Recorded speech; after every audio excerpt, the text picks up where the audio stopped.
Hey everyone, this is Advocate Farheen Ansari and welcome back to the channel. Well, continuing the series of Negotiable Instrument Act, today we shall cover the second type of negotiable instrument under this act, that is Bills of Exchange. Well, आज के इस video lecture में we shall understand कि Bills of Exchange क्या होता है, उसकी definition क्या है, कितनी parties involved है उसमें and what are the features of Bills of Exchange. बच्चों ये क्वेश्चन आपको एग्जाम में लॉन्ग या शॉर्ट नोट्स दोनों ही में पूछा जा सकता है. So let's get quickly started.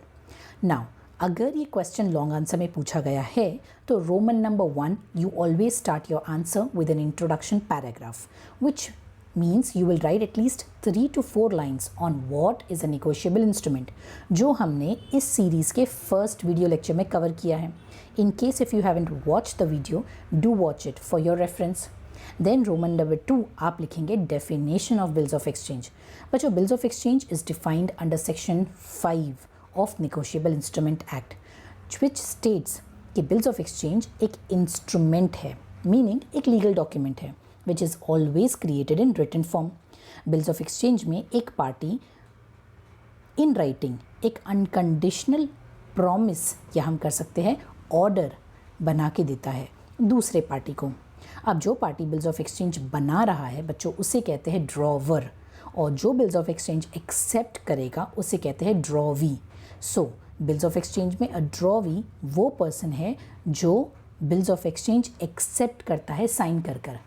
Bills of exchange भी सिर्फ और सिर्फ एक ही चीज़ के लिए बनाया जाता है, that is to pay certain sum of money.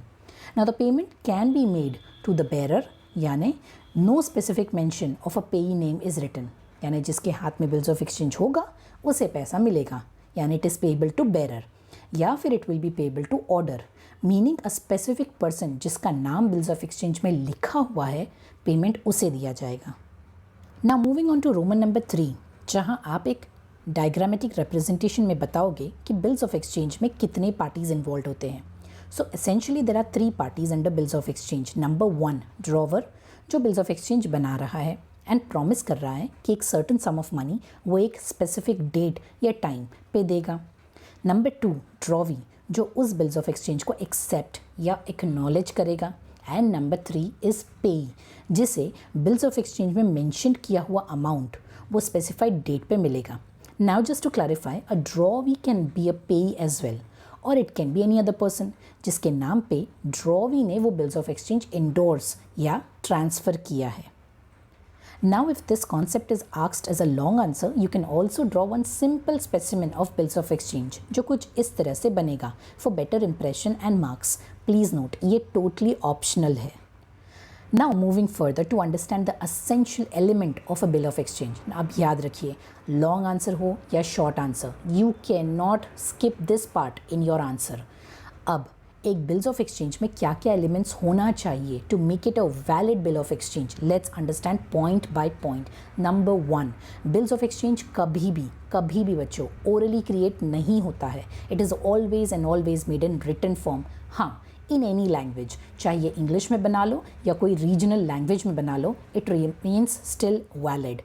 Number 2 bills of exchange में इम्पॉर्टेंट एसेंस ही यही है कि बिल्स ऑफ एक्सचेंज में drawer is ordered to write that he will pay certain sum to the drawee, यानी bills of exchange में order to pay reflect होना चाहिए.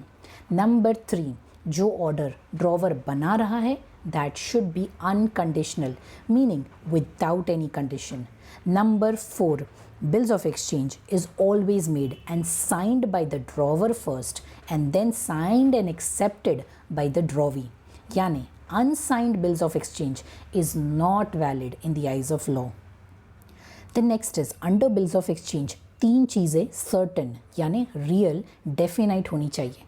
Number 1 drawee जो bills of exchange accept कर रहा है वो एक real person होना चाहिए. देन पेई जिसे पेमेंट मिलेगा वो भी एक रियल पर्सन होना चाहिए. एंड अमाउंट जो मेंशन किया है बिल्स ऑफ एक्सचेंज पे वो एक डेफिनाइट यानी एक फिक्स्ड अमाउंट होना चाहिए. Then bills of exchange must contain one type of promise, that is promise to pay money and only money. Money के अलावा कोई और प्रॉमिस बिल्स ऑफ एक्सचेंज नहीं बनाता. And lastly bills of exchange should always be properly stamped with a proper stamp value, because unstamped bills of exchange को आप court में action के लिए प्रेजेंट नहीं कर सकते हो। तो बच्चों ये था concept of bill of exchange. Hope you understood the same. In case of any questions do let me know in the comments. Also for the notes on this topic, do join my Telegram group, of which the link is provided in the description below. Until we meet next time, thank you everyone. Bye bye.